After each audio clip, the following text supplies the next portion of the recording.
Familiar with the situation there, and every little bit is going to help all of those communities there in the Caribbean. Evan Axelbank reporting live for us in the newsroom. Thank you, Evan. Well, Hurricane Melissa is now moving toward Bermuda. For the latest on its track, let's send it over to meteorologist Nash Rhodes. How's it looking, Nash? Yeah, Alec, continuing to watch it as it's maintained Category 2 hurricane status, where earlier this week, this tied the record for the strongest landfalling hurricane we've ever seen in the Atlantic for Jamaica. It then made a subsequent landfall in eastern Cuba. It navigated through the Bahamas, bringing hurricane-force winds and storm surge to those islands yesterday into this morning. And now we're watching this hurricane continue on its track off to the north and east. This is well east of the United States and will be traveling away from us. This is no threat for landfall to the U.S. Bermuda will be watching this system very carefully. That's the little island you see here on the right side of the screen. Hurricane warnings are in effect for the island, as even a close pass to a system this large and strong could still bring some very powerful winds. The forecast cone keeps the center of this storm to the left of Bermuda, but notice that brings the right side of the storm's impacts to the islands, where hurricane force winds and the potential for widespread sustained tropical storm force winds for many hours are expected as this passes by. Eventually, this finds its way farther to the north and east, where Atlantic Canada, specifically Newfoundland, will be watching for a potential landfall or close pass with this system on Friday into Saturday. By that point in time, it will likely be post-tropical, but still winds in excess of 80 miles per hour will be possible with the remnants of this storm system. Now, for us, that cold front that we saw push through early this morning is now pushing deeper into the Bahamas, and it's going to help steer this system off to the north and east. It's also going to bring big impacts for us in our forecast leading into Halloween. We'll talk about the drier conditions in the future and your full 7-day forecast coming up in my full weather hit. Guys? All right. Thank you, Nash. The southbound lanes of I-75 near State Road 54 are back open following a deadly crash. The lanes there were closed for hours earlier today as troopers investigated the crash, and they tell us a 17-year-old boy on a motorcycle was killed after he changed lanes and collided with the side of a tractor trailer. Well, 3 people have been arrested for allegedly passing counterfeit $20 bills at businesses at Johns Pass. James Perry, Benjamin Warshawski, and Miles Doris were all arrested. Pinellas County deputies say they targeted several stores like Kilwin's and Hubbard's Marina. Detectives say they caught up with the trio as they were getting ready to head to Georgia and Tennessee. Detectives say they had nearly 20 grand in fake $20 bills. Well, today we learned that Reverend Henry Lyons, who once led the nation's largest organization of black churches, has died. He was 83 years old. Lyons, ordained as a minister in St. Petersburg, was once president of the National Baptist Convention USA. But he was forced to resign after being convicted on charges of racketeering and grand theft. He admitted to misappropriating millions in church funds, using it to pay for a lavish lifestyle and extramarital affairs. He went on to serve 4 years in prison. After his release, he returned to preaching and ran again to be president of the NBC, but lost. The funeral for Reverend Lyons will be held next Wednesday in Gainesville. A behind-the-scenes look at keeping the lights on in St. Petersburg. Duke Energy gave us a behind-the-scenes look today at its Bartow plant, which is not in Polk County. It's actually in Pinellas County. The plant first opened in 1972, but it has been upgraded multiple times over the years to help more customers there across the area. And just this year alone, they've added more than 170 megawatts of capacity to reach more people. And workers say it takes a lot to make it all work.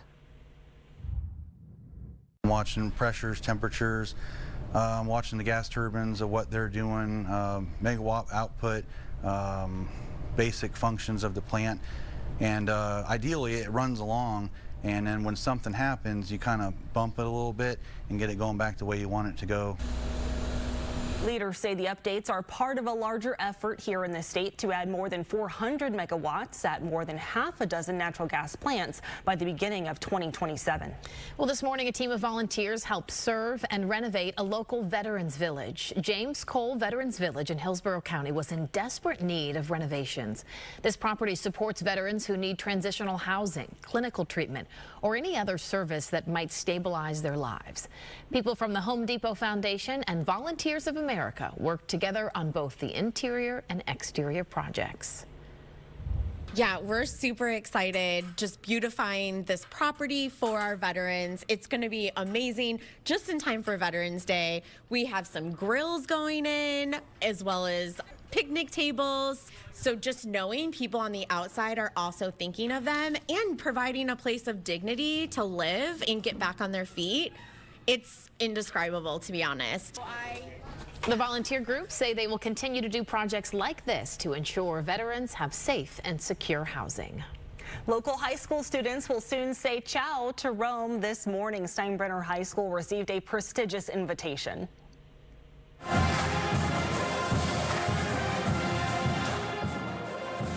So Steinbrenner's music department has the opportunity to participate in Rome's 2027 New Year Parade and Festival. The school's band, orchestra, and choir will all be highlighted in both the parade and a series of concerts. Again, this invitation is for the 2027 event, giving the school plenty of time to fundraise and organize this trip. We give these kids the opportunity to come and perform in a brilliant day-night parade on January the 1st every year, which is full of loads of weird and wacky Italian acts and European acts, as well as great acts from the USA. So our marching band previously went to London in 2024, so that was very exciting for us. And since now we are going to Rome, our marching band is very honored and excited that we've been invited to Rome, and we just cannot wait to show off our talent. Oh, that's a big deal for them. So the event will also be live streamed to audiences all around the world, which is great exposure for the band and also the school. Wow, London and now Rome, world travelers, and they're just in high school. Yeah. Coming up, a new creative space is about to open up in Lakeland. How you can check it out this weekend.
You're watching Fox 13, Tampa Bay's #1 news station. Well, for a group of Polk County artists, Saturday night is a big one. Yeah, the Depot Arts District will celebrate their grand opening in Lakeland. Fox 13 photojournalist Barry Wong spoke with 3 tenants as they prepare for the Depot Walk.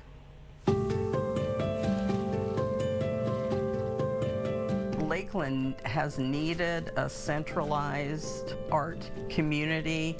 I have been doing polymer clay for 35 years, and I have never had a dedicated studio to work in. The idea of being in a community with other creative people, and I love the energy of this building because we have so many different kinds of artists working here.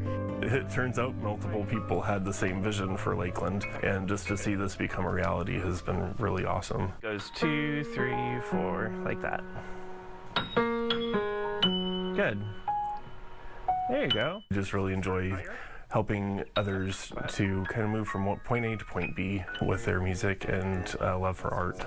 Our dream is to make the biggest impact possible on our community, inspiring the next generation of artists. Just seeing my kids come down the hallway already with the people that have already moved in and have their art in the window. There we go. You got it. Excellent. Kind of inspiring them and saying, oh, maybe I want to get art lessons too. It really is a community here. When I found out about the Depot Arts District, it was like this light bulb clicked. Like I didn't think this was something that I could dive into or go in and come to fruition. The Hobby Spiral, it's a creative wellness studio that's centered around mental health support in a non-clinical way. The idea is to have people come in and do arts and crafts, specifically adults, to try to reconnect and ground and learn themselves through creative expression. We tend to store trauma in the body. You have to get that out and you have to do something with it. So that's where I really think that art is good for mental health. It's going to really show Lakeland this new space, this new energetic, creative space where they can also come and take part in the creativity. They can take classes, they can tour the galleries. It's going to be a great gallery space for artists to show their work. I'm just really excited. Can you tell? I'm really excited. And the Depot Walk will be from 6 to 9 p.m. on Saturday. The theme is Artwork Comes to Life. That means dressing up as your favorite piece of art. Oh, very cool. Yeah, very fitting for right after Halloween, too. Exactly, right? yeah. We're all going to be in the costume mood, and it's a great time to be wearing any heavier costumes this year. So excited about that. Perfect. We get so lucky with these fronts right around Halloween each year, it seems like. And this is not a Florida front. This is a strong front. You probably felt it this morning. What you may not have realized is just how cool it got. 58 degrees here in Tampa to start the morning off. This is the first time we've been in the 50s since April here at the airport. And to get all the way down to 58 degrees, we've got to go back to March to put this all in perspective. So some context there. Chilly conditions, even cooler to our north. 45 in Tallahassee, 49 in Panama City, and 47 in Gainesville early this morning. This is what a cold front looks like. Temperatures dropping to the north, and eventually these cooler temperatures will work their way down south, with Key West and Marathon not quite seeing that front until the late morning, so their temperatures at about 75 degrees to start the morning off. Now, satellite radar combined on this graphic shows you where the cold front currently is. It's stealing away all of that cloud cover and pushing Melissa to the north and east and away from us. For us, we'll see a decrease in cloud coverage leading into tomorrow. Mostly sunny skies will return to the forecast, and the humidity, which you've already noticed is fairly low, it's going to keep dropping into tomorrow as well. Even today, dew points down into the 50s. This is what you'd expect on the backside of a cold front. With one as strong as this, it's not just the upper levels of the atmosphere, but it's down to the surface. We have dew points, for instance, in Brooksville now at 56, Tampa at 60. A moment ago, that number was at about 57, and Sarasota at 59 for a dew point. That is very dry air. That takes us almost out of the pleasant category and down into the invigorating zone. This is where most of us will be on the dew point scale in the days moving forward. Long gone are the days in the summertime where we are in that muggy, sticky, even an added category that isn't even on this scale because it's so high. The tropical feel that we get in the summertime that bumps up temperatures and makes things feel extra hot in the afternoon. Not going to be the case. It feels brisk outside. Temperatures in downtown Tampa close to 74 degrees. Winds at 10 to 15 miles per hour, although we have had some gusts as strong as 25 to 30 today. And a live view here from Bradenton. This is Bray Park, where just a moment ago I was watching some drops of rain fall on this camera lens. In fact, one is left behind here in front of the camera. Either way, rain chances right around 10%, and we'll keep those low-end chances to round things out this evening. Sky Tower radar awfully dry for the most part. On the backside of these fronts, we occasionally get this stratiform rain, where a lot of this doesn't actually even reach the surface. It starts falling, and then because the air is is so dry down at the surface. The radar beam catches it, but it doesn't quite make it to the ground. Either way, expect spotty showers to pass through Bayshore Gardens, downtown Sarasota, Gulfgate Estates, and then potentially Venice next if this holds together. Chances for rain for the rest of this evening will be spotty and very random in nature. We'll have partly cloudy skies to end things today, and even in some spots, mostly cloudy conditions. But moving into the later hours of tonight, that drier air will allow temperatures to drop by quite some way. 56 degrees tomorrow morning in Tampa. It might be closer to 57. It depends on the timing of things, but that's how most of our forecast models look. Winds out of the northwest will be at about 10 miles per hour, so decreasing that wind speed a little bit heading into tonight. We decrease that cloud coverage tomorrow with lots of sunshine, mostly sunny skies, and winds at 5 to 15 miles per hour again, with temperatures up to the north into the 60s, and the farther down south you go, the mid 70s. That means that much of the afternoon is going to be spent in the 60s, so you can enjoy that weather. Moving into Friday, especially Friday evening, we stick with mostly clear skies and hardly any rain showers to track. That 7-day forecast looking fantastic. High temperatures getting back to the 80s by the end of the weekend, but look at that. Not a shot of rain until we get to Monday. All right, thank you, Nash. Well, coming up, Dr. Barbecue is cooking up something spooky for Halloween. His twist on meatloaf next.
Brought to you by Dr. Barbecue. Well, this is going to be a first for us. Dr. Barbecue is back. It's great to have you with us. We're in the Fox 13 kitchen with a dish that is perfect for Halloween. Go ahead and feast your eyes on this creation over here. Meatloaf. Feetloaf. I can't wait to sink my teeth into a toe. I stole this off the internet. I can't claim to have invented it, but I'm really proud of the job I did. All right, you girls, you're gonna make a couple of these. So I got the meatloaf stuff made up. So why don't you get started? It was actually easier to to form it than I thought. So kind of take it in your hand and kind of get the shape. Okay. Make sure you leave more up here because that's what you're going to have. And at some point, lay it down and just start poking at it. I mean, you got to have the stump, right? Yeah, well, don't forget about the toes. We'll get to those later. But This is yeah, you got to have the crazy. stump because then we're going to put the onion in there to make it look like the shaved off bone. Oh, man. I was wondering what that was made out of. It looked like garlic at first, but it makes much more sense to have it Yeah, as the little an onion. slivers of onion, right. Okay. So the meatloaf itself is got a lot of egg and breadcrumbs in it. So it's got panko, a lot of panko, 4 eggs for 3 pounds of meat, and it's got granulated onion, granulated garlic, some dried mustard, a little bit of ketchup. Some ketchup returns later as the fake blood on top. Perfect. You've got to have the ketchup. And a little bit of parsley, and you know, I mean, it's a meatloaf. Make what you want, but you want to put an extra egg and extra breadcrumbs in it because obviously when you're shaping it, you want it to kind of stay together. How are your toes are doing great. Very good, yes. Wow, It's a girl. little Have you stumpy made foot, meatloaf So before? you take that little plastic knife there and like separate them though, because otherwise Okay, yes, that's a good all idea. get back together. That makes much Okay, more so we sense. Now make definitely the little want pocket. separation here. Yep. Okay. And make the little pocket for your the stub on the broken off bone on top. Yeah, why not? This is It's really such a good idea that It is great. I stole it off the internet, and so did everybody else. There's like a million versions that are exactly the same because they did such a good job. Honestly, I feel like mine looks like a dinosaur foot. It's just really fat. I'm going to try to slim out my foot a little. It's creative, Ellen. You're just kind of going with your style. Now make a little pocket and stick the bone in there, and then start working on the toenails. Okay. And whenever you're done, I'll carve it, and we Stick can the actually bone. eat the one over here. And the bone is the whole onion. You know, Hold on, this, my pinky this toes reminds So that'll me. kind of not get done, and I don't know, you know, it's kind I guess of. it's got to be the other way. I remember going to a Halloween party. This is a great idea, by the way, for Halloween because Perfect, yeah. I went to a Halloween party one year at a friend's house, and they had a cheese and prosciutto wrapped hand. Oh, so it looks like a severed wow. hand, and it was sculpted. It looks so realistic. And at first we were all freaking out about eating it, but you know, But then you just dug right in. Yeah, of and it was course. fine. You know, had a little pinky. If you don't want to make the feet, there's a lot of different creepy things that you could make out of meatloaf. All right, so now we're gonna. Now, how do you carve this? I haven't really decided. I think I'll go with so if somebody wants to eat the toes, they can. I hadn't really thought through carving the foot meatloaf. This is perfect for someone who has a foot fetish. I'm just going to say it. Ellie. Because you know there are people out there, and I'm going to have a hard time eating this because I just, you know, it's hard to eat something that's shaped like a foot, you know? Now, obviously, ketchup would be the perfect condiment for it. So you're going to want to put a little ketchup on top.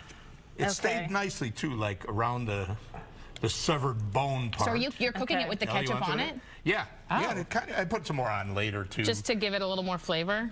Good job. At least this is not going to be smelling like feet, which is what the only thing I care about. Right. Well, it should be pretty good. It's going to taste delicious. It's going to be a firm. Go ahead, you guys can try when you want. It's a firm. It's going to be a firm meatloaf because, like I said, all the eggs and. But I'm not sure it even needs it. Honestly, a regular meatloaf, it stayed together so well. The shape. Good job, girls. By the way. I think our feet look great. Look at this. I'll be eating those at home tonight for dinner. Those are mine. I'm going to need like a double wide shoe though. What else could you eat with this? Because it looks pretty hefty on its own. Mashed potatoes. Mashed potatoes would be the perfect compliment, or like a mac and cheese or something like that. A side of something? Something that's going to stand alone. It's something that like they could eat in case they don't want to eat the creepy. Cheers. To feet. The first diners of the feet loaf. I haven't tried it. It's delicious.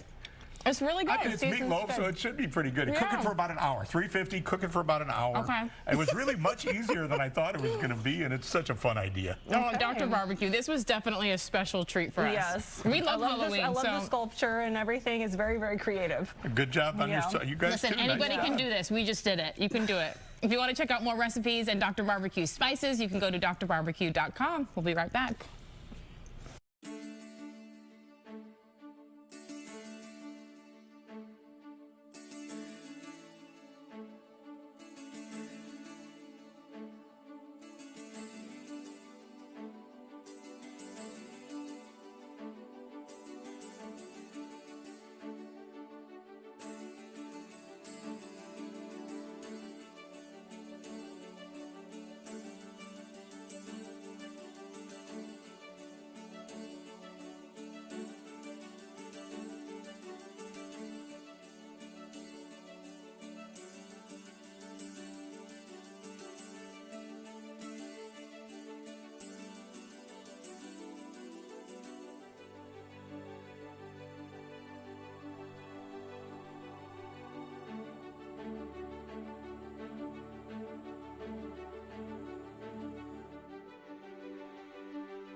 You're watching Fox 13, Tampa Bay's #1 news station.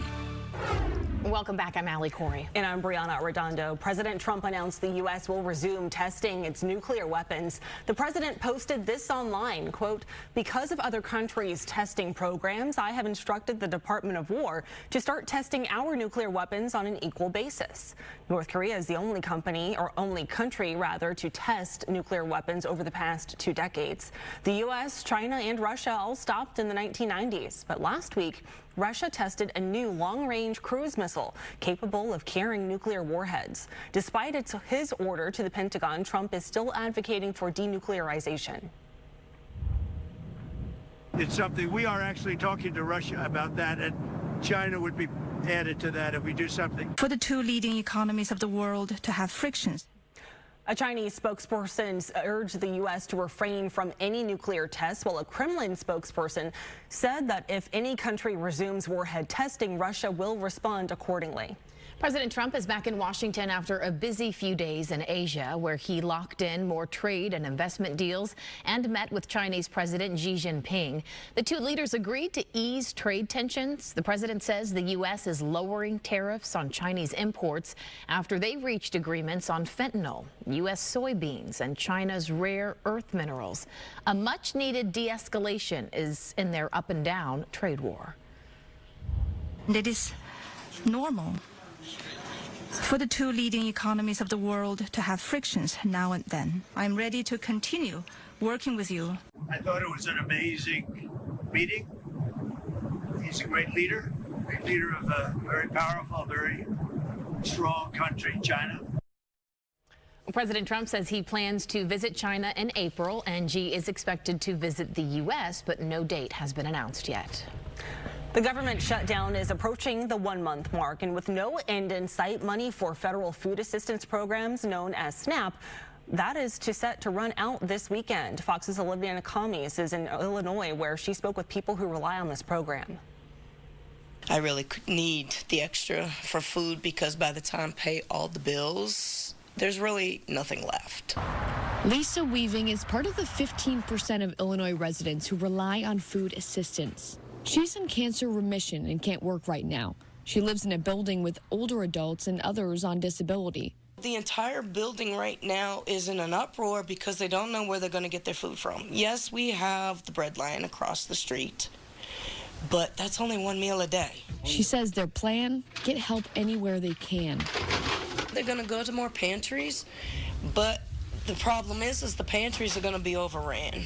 Water Street Mission helps the Central Illinois community with basic needs. They just reopened a food pantry, and the director says he expects more people will be coming in. The greatest impact that we've had with the budget shutdown is going to be the SNAP benefits. Yesterday, I got a call from one of our churches who has a large food pantry, and they had twice the number of people there that night and actually cleaned everything out. More than 40 million people across the U.S. get federal food assistance. In Illinois, roughly 1 in 7 residents depends on the SNAP program. Some areas with the highest numbers are New Mexico, Louisiana, and D.C. If you're living in poverty, if you are in that lowest income, it's hard enough to climb out of poverty as it is, but now you add in rising food prices. And that was Olivia Nakamis reporting. Illinois is joining other states in court trying to force the federal government to resume the SNAP payments. Well, the Gaza ceasefire remains in place, but Israel and Hamas continue to accuse one another of violations.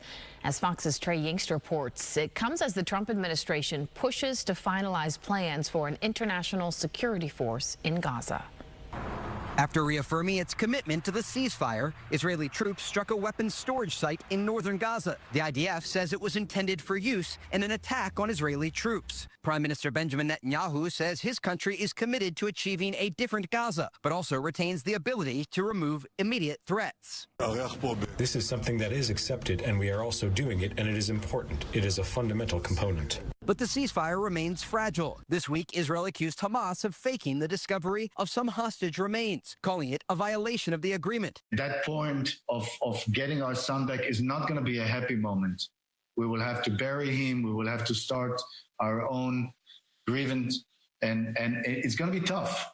But we can't go on with our life without doing that. Qatar's prime minister says mediators are urging Hamas to disarm and move to the next stage of the peace plan. We made it very clear for them that this is part of the commitment that we needed to be fulfilled. The second phase includes an international security force, which would take the lead in disarming Hamas. Pentagon sources tell Fox News it would involve a new Palestinian police force that would be trained by the U.S., Egypt, and Jordan, along with soldiers from Arab and Muslim countries. Indonesia and Turkey have shown willingness to deploy troops, but others are pushing back, given the security situation in the region.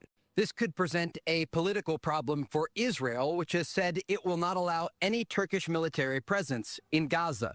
In Tel Aviv, Trey Yingst, Fox News. 5 more people have been arrested in the investigation into the theft of jewels from the Louvre Museum. That means 7 people have been arrested so far. Police in Paris are now looking for connections between the men, but they say so far there's no evidence that it was an inside job. Experts say the new arrests will likely lead to the recovery of even more evidence. Now they're going to search their house. They're going to look at their cell phones, and all the people that are involved who are co-conspirators are going to be brought in. The 2 suspects arrested over the weekend admitted they were at least partially involved with the heist. They've both been charged with theft and criminal conspiracy. Meanwhile, the focus remains on recovering those stolen jewels. Prosecutors suggested they could be willing to cut a deal if the treasures are returned. Electric vehicle sales have slowed since President Trump took office. As Fox's Eben Brown reports, now companies are finding new ways to use all of the technology.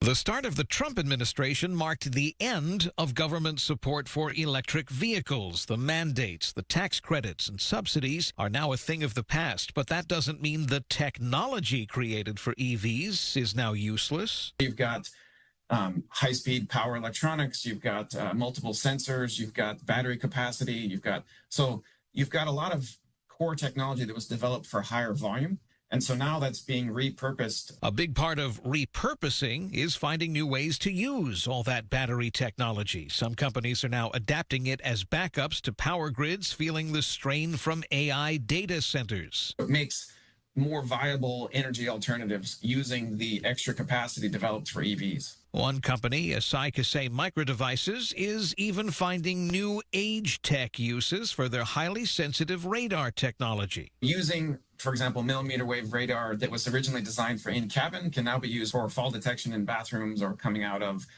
your bed, things like that. And some experts say they're just scratching the surface. EV technology could soon show up in fields like healthcare and education. It is simply a matter of adjusting hardware and algorithms, and those old parts could even end up being more lucrative in different settings. The more you work with it, the more capability you see, right? So that basically you can apply knowledge from one market and apply it to another market. OpenAI sent the White House a memo this week saying America just does not make enough electricity to power data centers. In Miami, Eben Brown, Fox News. Coming up, the Lightning have made it a tradition of honoring their franchise greats over the years, and tonight they'll celebrate Nikita Kucherov. Our Scott Smith joins us next in sports. And later on in our Fox 13 5 o'clock news, a year after a 1-2 punch from Mother Nature, one of the iconic hotels on St. Pete Beach is about to open. We'll take you to the Beachcomber, where they're celebrating how far they came. And you've probably already noticed how dark it's getting earlier in the day now, so that means it's time to fall back. Daylight saving time is ending this weekend. The things you can do to make sure it doesn't impact your health ahead at 5.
watching the Fox 13 4 o'clock news. Well, the Lightning might have gotten their season off on the wrong skate, but they are rolling now. Yeah, aiming for a 4th straight win this evening. Let's bring in Scott Smith, our sports director, with more on tonight's game. Hey, Scott. Yeah, Lightning, welcome in the Dallas Stars to Benchmark International Arena this evening. Stars had a deep run last year in the postseason, making it all the way to the Western Conference Finals. So a couple of good teams clashing tonight. 7 o'clock is when they start. And as you might imagine, as you mentioned already, the Bolts playing better hockey over the last week of the season, and reinforcements could soon be on the way. We see Nick Paul here participating in this morning's skate. He's wearing that no contact red jersey. Earliest he could return is Sunday. Not only is the team feeling better about the way that they are playing, but this game is going to be pretty special for the guys because they'll be honoring Nikita Kucherov prior to puck drop. So after reaching 1,000 points on his career over the weekend, 3rd fastest player, active player to do that, the Lightning are actually going to be celebrating their superstar tonight ahead of the game. Seriously? I'm getting old because I saw .1 and now he's at 1,000. Although I'm probably not that old because he's done it faster than most. So it didn't take him as long as it's taken a lot of other guys to do it, but it's quite an accomplishment. No, it's been a great ride for sure, and it's going to continue because you know what stands out with Coach is just his determination, his work ethic, and obviously one of the best ever played this game. So it's not a fluke, and super proud of him. You know, 4th quickest outside North America to reach 1,000 points. So that's a lot about what kind of player he is. So the Stars also on a 3-game win streak this evening. So one of these two teams is going to extend it to 4 tonight, 7 o'clock again from the bench. So hopefully we see a few more points from Nikita Kucherov tonight. Yeah, mark the occasion with a big performance. So they always do it upright. They'll show you know, some highlights of his career and then give him a nice little gift. So it'll be fun. Get there early. Cool. Yeah. Thanks, Scott. All right, Nash, tell us about this fabulous weather we're having. Well, it's going to continue into tomorrow. Here's your trick-or-treat forecast for Friday night. Temperatures down into the upper 60s heading into sunset. The later hours of the night, we drop down to the low 60s as your trick-or-treating is wrapping up. We'll have mostly clear skies, and in general, rain stays out of the forecast. Frighteningly clear skies, to be precise with what we're expecting for Halloween, and even sunny skies in the afternoon. So why is this happening all of a sudden? It is a cold front we're still tracking as it's pushing deeper to the south and east. It's stealing Melissa away off to the north and east and pushing that system towards Bermuda. That'll be happening tonight into tomorrow, where they'll be experiencing the potential for hurricane-force wind gusts and likely sustained tropical storm-force winds as that system passes by. For us, as this drier air starts to settle through, we'll see those sunny skies return as early as tomorrow morning. Lows this morning were nothing to joke about for Florida standards. 45 in Tallahassee, 49 in Panama City, 50 in Crystal River, and all the way down to 58 here in Tampa. That is the first 50s we've been in since April. To add some context to this, 53 in Leesburg there in Sumter County, and 51 in Brooksville as well. Temperatures back towards the coastline in the 60s to start the morning off. But now that this front is passing through, winds have picked up back from the north and west, and this is dragging all that cooler, drier air right down the peninsula and keeping those dew points locked somewhere in the 50s and 60s today. Look at what the dew points are going to be doing for tomorrow.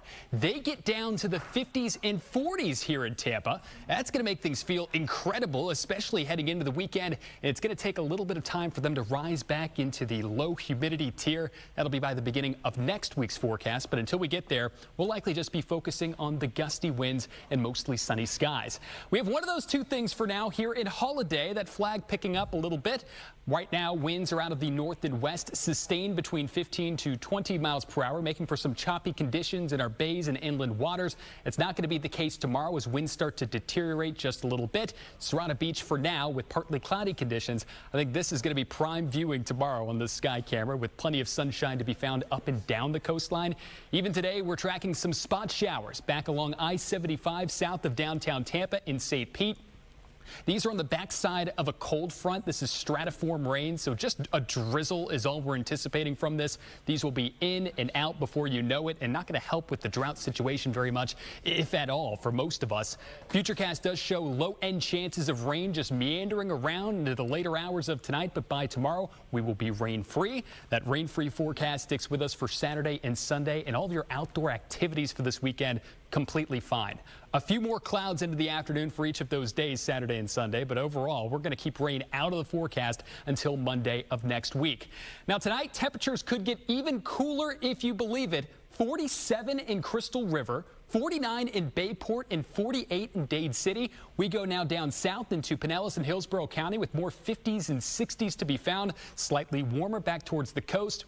This is because you're a little bit closer to these warmer waters, still in the 70s just off the shoreline. That's keeping you surrounded by warmer weather. But in general, the farther south you travel, the warmer overnight low temperatures will get. We will be mostly dry heading into tomorrow morning with regards to the humidity, and you will really notice it under those mostly sunny skies tomorrow afternoon. It is going to feel fantastic. Here are your high temperatures tomorrow. 67 in Crystal River, 73 in Tampa, and 74 in Sarasota. The next 3 days, as I mentioned, rain is going to be hard to come by. High temperatures gradually return to the 80s on Sunday, but notice we keep rain out of the picture until Monday's forecast. Either way, more sunshine, a pleasant feel, and lower humidity for the next few days. Scott? Thank you, Nash. Yeah. Do you mind if I stick around for one more segment? We'd love it. Okay, we're going to have some fun. It's our Nod Pod block coming up next. So this week on the podcast, Chris and I got a little bit nostalgic about the toys that we played with growing up, and a rather bizarre choice from Chris Cato, who is not here to defend himself, just as we like it. Stick around. That's next.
You're watching Fox 13, Tampa Bay's #1 news station. Well, many of our childhood memories are tied to the games and the toys that we had to occupy our time. It's not like the youth of today who spend countless hours pounding buttons and staring blankly through screens. Back when we were kids, our toys tapped into our imagination. We used them to build, to throw, to strategize, to compete against one another, and in Chris Cato's case, to tickle. Time to talk toys this week on the No Off Days podcast. This year's finalist is Battleship. Battleship, then the game Catan, that's always there. Connect Settlers 4. of Catan. Connect 4. Furby, never had that. Ew. Scooter, okay. Slime. Snow. Snow made the finalists. As in I think the it's fake snow. precipitation? No, like in snowballs. It's the snowballs. It's the fake snowballs to the right. Wait, the Or a description toy. on their website says, yes, this is real snow. It's packed into balls. It becomes a mostly harmless projectile that provides endless fun. It also supports slower constructed play. They're talking about real snow getting it. This is like the year they put sand. Remember a few years ago? Who was on this nominating committee? The people at the Toy Hall of Fame. You need to have Chris and I be a part of the finalist committee. I don't know how many years we have to lobby for this. Yeah, I would say anything that God created, we can't count as a toy. Sand was on there a few years ago. A stick? Yeah. I mean, I don't know. We need to narrow this down to 3, our 3? Yeah, you pick your 3. Okay. I got Battleship's in. Battleship is in.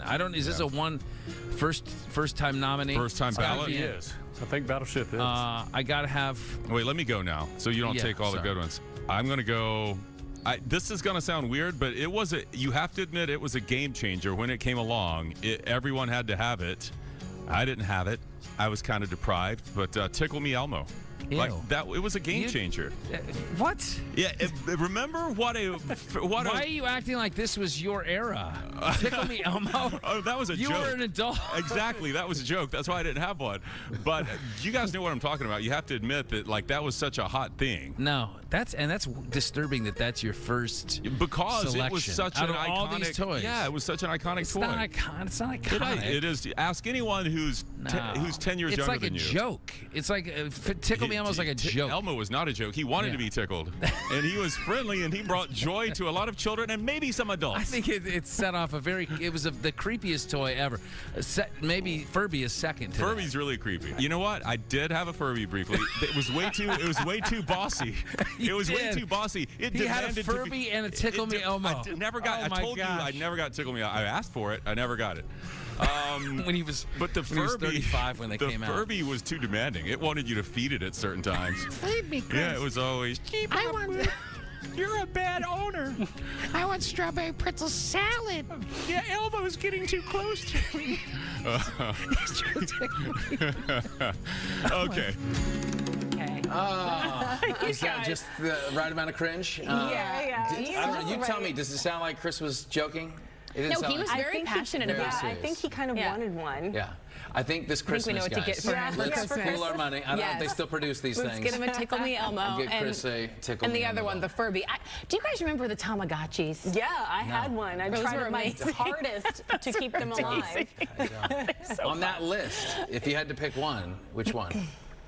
From childhood, I would probably say either Battleship or, gosh, what was the other board game that was on there? Because I'm Trivial huge into Pursuit. Yes, Trivial Pursuit. That would have been mine. Settlers of Catan. Yeah, that I didn't get into fairly recently. I'd never even heard of that one. You're just now getting into it. Yes. Oh, really? Yeah. Wow. It's never too late, you know. I love That's games. a good game, you know. It is a good game. Spans the generations. So fun. We could go on forever. We could. Yeah. Snow.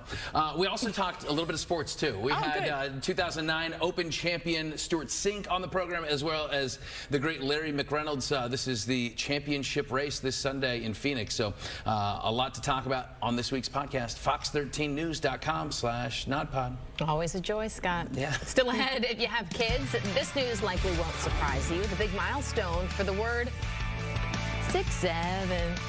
You've heard it.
Well, sorry, parents and teachers, the era of 6-7 is not over yet, and now it is going down in history. Dictionary.com just crowned 6-7 as the word of the year, saying that the Gen Alpha slang term's defining feature is that it is impossible to define, calling it, quote, meaningless, ubiquitous, and nonsensical. As for what 6-7 means, so many of us have wondered, the website writes, some argue it means so-so, or maybe this, maybe that. The term is really believed to have been inspired by a song by the rapper Skrilla. At least it's nothing bad, right? Well, stay right there. The Fox 13 5 o'clock news starts right now. From Tampa Bay's #1 news station, this is the Fox 13 5 o'clock news. This is what keeps us up at night. This is what movies are made of. Right now at 5, an undercover sting targeting suspected child predators leads to more than 170 arrests. What makes this case all the more troubling? You start exerting those valves, then that pipe is so brittle and old, it has a tendency of breaking. A much-needed water main project is well underway along a busy Bay Area road, snarling traffic in the process. What drivers need to know in the weeks and months ahead. Little nerves, little butterflies to get back into operations, but super excited. Yeah, another sign of progress as a St. Pete Beach staple finally reopens following last year's devastating hurricanes. What it took to get the Beachcomber back up and running. Good evening, I'm Brianna Arredondo in for Linda Hurtado. And I'm Haley Hines. Thanks for joining us. First at 5, more than 170 people in Hillsborough County are facing charges following an undercover sting operation. The sheriff's office says the suspects are all linked to crimes related to the sexual exploitation of children, and it was a lengthy investigation. Fox 13's Kylie Jones joins us live from the Hillsborough County Sheriff's Office with the details. Kylie. And Haley, 6 children were rescued throughout this months-long operation. Now, these cases ranged from hunting down suspects on the internet to going undercover out on the street.